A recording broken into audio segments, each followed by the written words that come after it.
공부를 하는데 내 친구 영철이는 80점 맞았는데 난 70점밖에 못 맞았어. 맨날 야, 너 몇 점 맞았어? 이렇게 하는 행동들은 뭐예요? 비교하는 행동들이죠. 걔네들 몇 점 맞았는지 확인하면 여러분들의 인생에 도움되는 게 뭐 있어요?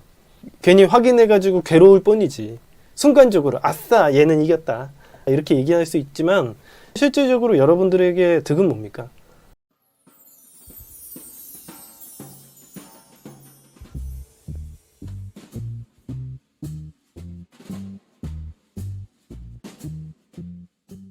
강의를 시작해 보도록 할게요. 오늘은 남과 비교하는 게 너무 힘들어요. 비교하기 악습 탈출법 배워보도록 하겠습니다.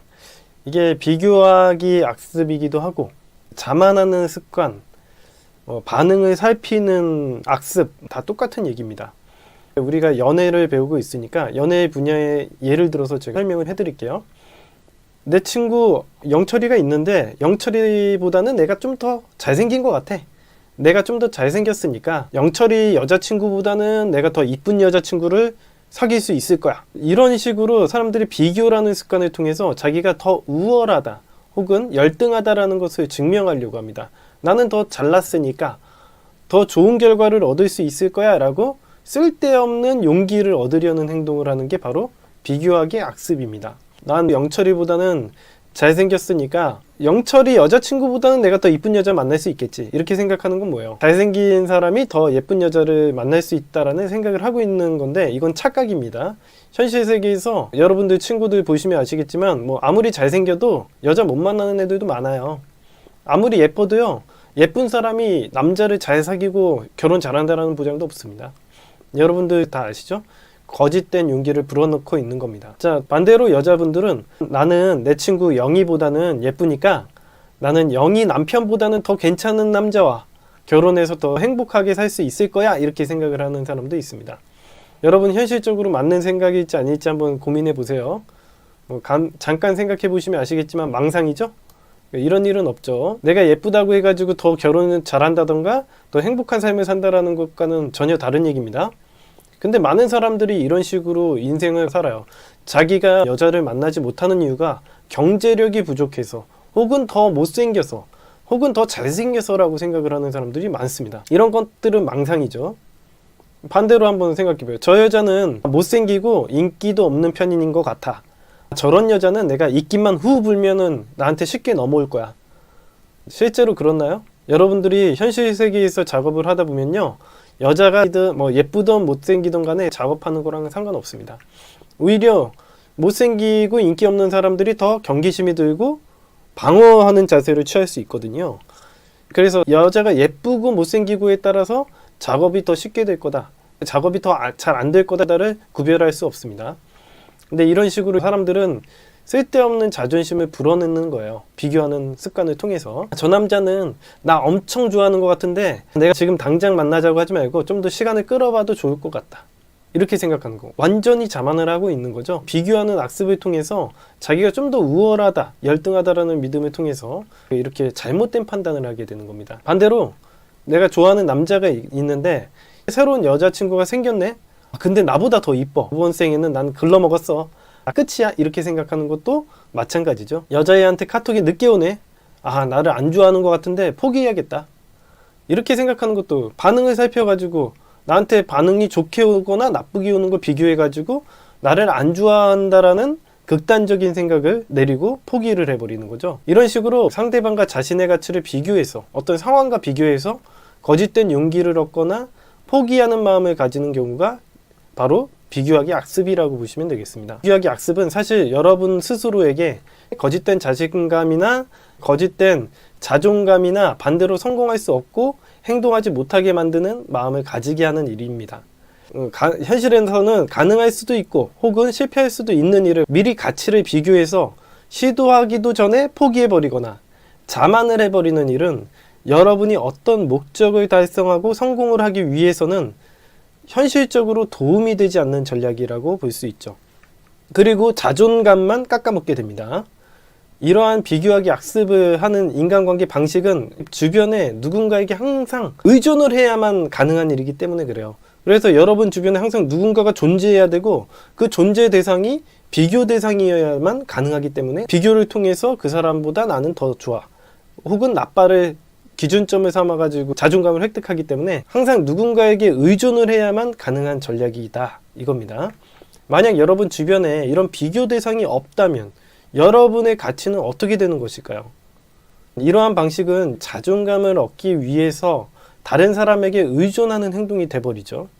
사람들과 항상 비교해야만 존재하는 사람이 되는 것입니다. 자존감이라는 것을 사전에서 찾아보면요, 이렇게 써 있습니다. 자신에 대한 존엄성이 타인들의 외적인 인정이나 칭찬에 의한 것이 아니라 자신 내부의 성숙한 사고와 가치에 의해서 얻어지는 개인의 의식을 말한다 라고 써 있습니다.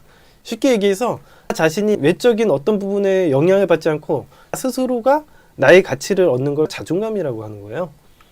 따라서 비교하는 악습을 통해서 여러분들의 자존감을 확인한다면 여러분들의 자존감은 점점 사라지게 되겠죠. 자, 그러면은 이 문제점을 알았으니까 탈출하는 방법을 알아보도록 하겠습니다. 첫 번째, 자존감이 넘치는 사람들은 스스로든 다른 사람이든 폄하할 필요성을 느끼지 못합니다. 옛말에 빈수레가 요란하다라는 말이 있듯이 자존감이 높은 사람들은 상대방을 비난하고 비판하는 방식으로 자신의 자존감을 높이려고 하지 않습니다. 여러분이 이미 자존감이 높은 상태라면 상대방을 굳이 깎아내려야 할 필요성을 느끼지 못할 거기 때문에 그래요. 그래서 상대방을 굳이 깎아내리려는 행동을 하시면 안 좋습니다. 상대방을 깎아내리려는 행동은 상대방을 적으로 만들고 상대방이 나를 공격하게 만드는 일이지 상대방이 나와 잘 지낼 수 있고 나를 좋아하게 만드는 방법이 아니거든요. 예를 들어서 이런 거예요. 여러분들이 좋아하는 여자애가 있는데 데이트 신청을 했어. 데이트 신청을 했는데 데이트 신청을 안 받아줘. 그러면 야, 얘는 레즈비언인가 봐. 얘는 인성이 글렀어. 이렇게 얘기를 한다던가 뭐 걔를 실컷 욕할 수 있어요. 실컷 욕한다고 해도 그 순간 그 관계를 끝나버리게 만들 뿐이지 여러분들이 진정으로 원하고 싶은 그 여자와의 데이트를 얻어낼 수 없는 겁니다. 이런 악습을 하시는 분들 굉장히 많은데 굳이 그런 행동을 해서 일을 망칠 필요는 없잖아요. 여러분들이 원하는 게 무엇인지를 분명히 하셔야 될 것 같아요. 2번, 다른 사람들의 인정이나 관심을 받으려고 노력하지 마라. 다른 사람들에 대한 유대감과 인기는 자존감의 부산물에 불과합니다. 이 세상을 좀 살아보시면 아시겠지만 사람들은 기본적으로 사회적인 동물이라고 해요. 즉 사회 안에서 서로 의존을 하면서 살아가는 동물입니다. 무리 안에서 누군가에게는 정신적으로 의존하려는 경향들이 있습니다. 그래서 이 인간 사회를 분석을 하다 보면요, 리더를 뽑으려는 경향들이 생겨요. 예를 들면 한 나라가 있으면 대통령이 있죠. 그리고 교회에는 목사가 있고요. 그리고 카톨릭에는 교황이 있습니다. 한 클래스에는 반장이 있고 어떤 회사에는 회장, 사장 이런 식으로 어떤 리더가 있고 리더를 따라가는 무리들이 있습니다. 이런 식으로 이 무리라는 것은 그 안에서 리더를 뽑고 리더에게 정신적으로 의존하려는 경향들이 있어요. 이게 남녀 관계도 똑같아요. 남자하고 여자가 만나면요, 둘 중에 한 명에게 의존하려는 경향들이 생깁니다. 그러니까 더 멘탈이 강력하고 더 강한 쪽에게 기대고 싶어하고 의존하고 싶어하는 생각이 들어요. 남자도 그런 여자들에게 엄마처럼 자기를 품어주고 이해해주고 믿어주고 이러기를 바라는 사람들이 많습니다. 자, 따라서 여러분들의 철학, 프레임이 강력하고 흔들리지만 않는다면 사람들은 여러분들이 철학이 강력한지 프레임이 강력한지를 테스트해보다가 한 사람씩 차례로 여러분들에게 의지하기 시작할 겁니다. 그게 바로 여러분들이 저한테 배우는 매력이라는 거죠. 이게 프레임이라는 매력입니다. 흔들리지 않는 철학, 독립적이고 어른스러운 행동, 누군가에게 의존하지 않는 행동이 프레임이라고 볼 수 있습니다. 자기의 세계가 강력하고 그걸 밀고 나가는 사람, 이런 사람에게 사람들은 의지하죠. 자, 3번 철학, 메타프레임, 호불호를 강력하게 만들어라. 비교하는 악습을 가진 사람들은 남자와 여자가 만나는데 경제력이나 외모 이런 게 굉장히 중요하다고 생각을 하는 사람들이 많습니다. 이게 정말 중요한지 한번 생각을 해보세요. 여러분들이 나이가 50대 먹었고 100억대의 자산가야. 소개팅을 봤는데 여러분들과는 전혀 어울리지도 않을 만한 20대 초반 여자애가 나랑 소개팅을 받았어. 그러면 50대의 100억대 자산가가 어떻게 생각할까요? 자기랑 비슷한 수준의 40대나 50대가 와가지고 하면은 이해를 할 거예요. 근데 뭐 30대도 아니고 20대 초반에 있는 여자애가 나한테 접근을 한다고 생각해봐. 그러면 이 50대인 자산가가 어떻게 생각하겠습니까? 정말 어리고 예쁘면 다 끝나나요? 그 사람을 이렇게 볼 거예요. 이렇게 어린애가 왜 나를 좋아하지? 나의 돈을 떼어먹으려고 하나? 예를 들어서 그냥 모임에서 만나거나 아니면은 뭐 학교를 다니다가 알게 됐거나 이렇게 뭔가 연결성이 있고 서로 어떤 공감대가 있어서 만난 게 아니라 소개팅을 받는데 그냥 내 조건만 보고 만난다고 밖에 생각을 안 할 거 아닙니까? 그러면 이 여자가 나를 진정으로 좋아한다고 생각을 할까요? 그렇지 않겠죠. 사람들이 생각하시기에는 그냥 경제력이 좋거나 자기가 외모만 뛰어나면 다 만날 거라고 생각을 하시지만 인간들이 생각하기에는 자기랑 관계를 파악합니다. 자기가 50대면은 자기랑 비슷한 사람을 만나려고 해요. 40대나 50대를 만나려고 하고 30대를 만나려고 합니다. 머리로는 10대 막 젊은 여자 좋지 이렇게 생각하지만 사실은 이 상황이나 접근 방법 이런 것들을 다 따져보고 생각하죠. 경제력이 좋으면 무조건 그 사람을 만나거나 무조건 예쁘면 장땡이다 이런 생각은 정말 안 맞는 생각이죠. 자, 그리고 여러분들이 이 장기 연애를 하는 부분에서는요, 또 이 경제력이나 외모가 크게 작용을 하지 않습니다. 처음에 만났을 때 1차적인 매력에서는 이게 작용을 하지만 계속 만나는 과정에서는 정서적인 의존을 누군가에게 하느냐, 이게 되게 중요하게 여겨집니다. 따라서 여러분들의 철학, 메타프레임, 호불호를 강력하게 만드시면요, 사람들하고 경제력을 비교하거나 외모를 비교하는 일은 생기지 않을 거예요. 다음으로 5번으로 넘어가 보도록 하겠습니다. 다른 사람들을 깎아내리기보다는 여유가 된다면 도움을 제공하는 방식으로 상대방을 대하라.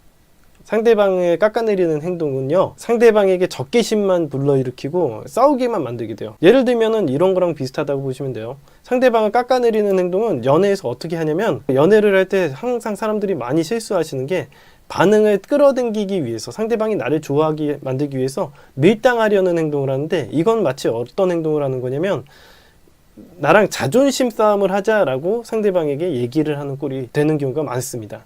내가 밀당을 하게 되면 상대방에게 내가 가치가 높아지는 게 아니라 상대방한테 야, 나랑 한번 자존심 싸움 해보자. 누가 연락 더 안 하는지 한번 해봐. 밀당이라는 게 그러잖아요. 연락 내가 한동안 안 해봐야지. 이렇게 하는 거예요. 아무 이유도 없어. 아까 전에 이야기해드렸다시피 철학이나 뭐 호불호 이런 거랑은 아무 상관없이 그냥 상대방을 깎아내리려고 하거나 상대방을 밀당해가지고 내가 싸우려고 하게 되면 상대방을 경쟁자로만 만들게 되지 나의 편으로 만들 수가 없습니다. 인간관계 방식이라는 게 그래요.